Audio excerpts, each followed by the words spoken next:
Assalamualaikum warahmatullahi wabarakatuh. Perkenalkan, nama saya Sylvia Skiamunte dari Fakultas Syariah dan Hukum, Prodi Hukum Pidana Islam. Hari ini saya akan menjelaskan sedikit tentang peran fikih muqaran dalam taknin. Yang pertama itu ada taknin sebagai sarana formalisasi hukum Islam kontemporer. Taknin dalam konteks formalisasi hukum Islam kontemporer mengacu pada proses di mana prinsip-prinsip hukum Islam diterapkan dalam bentuk peraturan-peraturan yang lebih formal dan terstruktur. Taknin merupakan upaya untuk mengadaptasi hukum Islam dengan realita sosial, politik, ekonomi yang ada pada masyarakat modern. Dalam proses taknin, para ulama cendekiawan dan ahli hukum Islam melakukan studi mendalam terhadap sumber-sumber hukum Islam seperti Al-Quran, hadis, dan ijtihad pada ulama terdahulu. Mereka juga mengkaji peraturan-peraturan yang ada dalam sistem hukum nasional atau lokal dan melibatkan pemikiran dan diskusi dari berbagai perspektif keilmuan.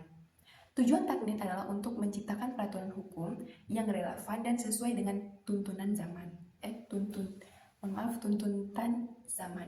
Proses ini tuh melibatkan penafsiran dan aplikasi prinsip-prinsip hukum Islam dalam konteks kontemporer dengan mempertimbangkan keadilan, kemaslahatan umum, dan pelindungan hak asasi manusia.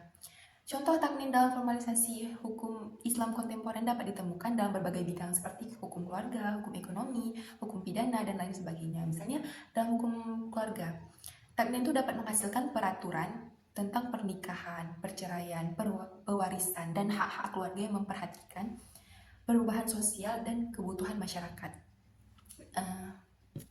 Yang kedua ada peran fikih perbandingan dalam taknin atau kasus Aceh.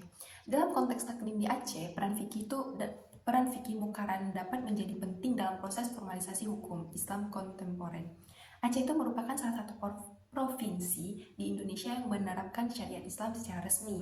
Dalam proses implementasi syariat Islam di Aceh, fikih muqaran dapat digunakan untuk membandingkan hukum Islam di berbagai mazhab yang ada, seperti mazhab Hanafi, Maliki, Syafi'i, atau Hambali. Hal ini tuh membantu dalam memilih atau menetapkan hukum-hukum yang paling relevan dengan konteks Aceh. Salah satu contoh di kasus di Aceh yang melibatkan fikih muqaran dan taknin adalah pembahasan terkait dengan hukum waris. Sebelumnya di Aceh, hukum waris diatur berdasarkan pada mazhab Syafi'i yang mengikuti aturan-aturan yang terdapat dalam kitab-kitab fikih Syafi'i. Namun, dengan adanya kebutuhan untuk mengakomodasi perubahan sosial dan kebutuhan masyarakat yang semakin kompleks, pemerintahan Aceh itu melakukan taknin dalam hal hukum waris. Mereka menggunakan pendekatan fikih muqaran untuk membandingkan hukum waris yang terdapat dalam berbagai mazhab seperti mazhab Hanafi, Maliki, dan Hambali.